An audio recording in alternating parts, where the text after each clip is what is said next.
Edar ayam beku kerajaan terus amalkan 2 darjat. Pemuda UMNO Putrajaya dilaporkan dikenakan kompaun kerana melanggar prosedur operasi standard atau SOP Perintah Kawalan Pergerakan PKP ketika menganjurkan program pengedaran ayam beku di Presin 9 pada Khamis lalu. Program tersebut yang dibuat secara pandu lalu dengan konsep first come, first serve telah mengakibatkan kesesakan lalu lintas akibat kehadiran ramai orang di lokasi berkenaan. Ketua Polis Daerah Putrajaya Asisten Komisioner Muhammad Fazil Ali berkata penganjuran program itu tidak mendapat kelulusan pihaknya. Hasil pemeriksaan polis mendapati penjarakan fizikal sukar dilaksanakan dalam kalangan hadirin serta SOP gagal dipatuhi oleh pihak penganjur dan orang awam yang hadir. Kompaun telah dikeluarkan kepada pihak penganjur di bawah Seksyen 22-B Akta Pencegahan dan Pengawalan Penyakit Berjangkit 1988 iaitu kesalahan di bawah Peraturan 15 Peraturan Pencegahan dan Pengawalan Penyakit Berjangkit langkah-langkah di dalam kawasan tempatan jangkitan Kawalan Pergerakan 2021 katanya lapor Sinar Harian. Dari petik sebagai berkata polis tidak akan berkompromi dengan mana-mana individu dalam penguatkuasaan undang-undang sepanjang PKP ini.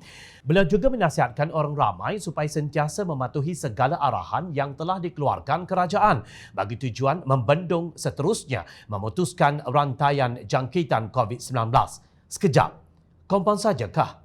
Mengapa tidak diseret ke muka pengadilan? Bukankah kesalahan itu amat serius dan mungkin boleh menyebabkan kemunculan kluster ayam? Apa bezanya antara kumpulan pemuda UMNO yang sudah tentu berpendidikan tinggi berbanding dengan makcik gelang pink yang didenda RM8,000 dan penjara 1 hari? Apa bezanya dengan kontraktor yang melanggar kuarantin dan didenda RM5,000? Dan apa pula bezanya dengan 2 pembantu kedai makan warga Indonesia yang masing-masing dipenjara 5 hari oleh mahkamah kerana tidak memakai pelitup muka dan bekerja di kedai makan melebihi waktu yang dibenarkan? Menyebut tentang pelitup muka, gambar timbalan Menteri Belia dan Sukan Wan Ahmad Faisal yang tidak memakai pelitup muka turut tular. Persoalannya, adakah pihak penguatkuasaan sudah mengambil tindakan ke atas mereka? Justru apakah maksudnya kepada pemimpin apabila Sultan Perak Sultan Nazrin Shah bertitah agar umat Islam tidak menyerahkan amanah atau tanggungjawab kepada golongan yang bermoral rendah, terpalit dengan rasuah, salah guna kuasa, tidak amanah dan tidak ikhlas? Justru apakah maksudnya kepada pemimpin apabila Sultan Perak Sultan Nazrin Shah bertitah agar umat Islam tidak menyerahkan amanah atau tanggungjawab kepada golongan yang bermoral rendah, terpalit dengan rasuah, salah guna kuasa, tidak amanah dan tidak ikhlas? Baginda juga bertitah kemuliaan Islam perlu diangkat dan tidak bergantung semata-mata kepada keistimewaan kedudukannya dalam perlembagaan kerana tanpa pengisian, perkara yang termaktub dalam perlembagaan hanya tinggal sebagai frasa perundangan. Tanggungjawab memberi erti makna kepada frasa perundangan tersebut terletak di atas bahu setiap umat Islam yang wajib berusaha menjelmakan Islam secara terselah dalam budaya hidup harian. Titah baginda. Sultan Nazrin bertitah demikian sepada Majlis Penganugerahan Watikah Pelantikan Anggota Majlis Agama Islam dan Adat Melayu Perak, MAIP K.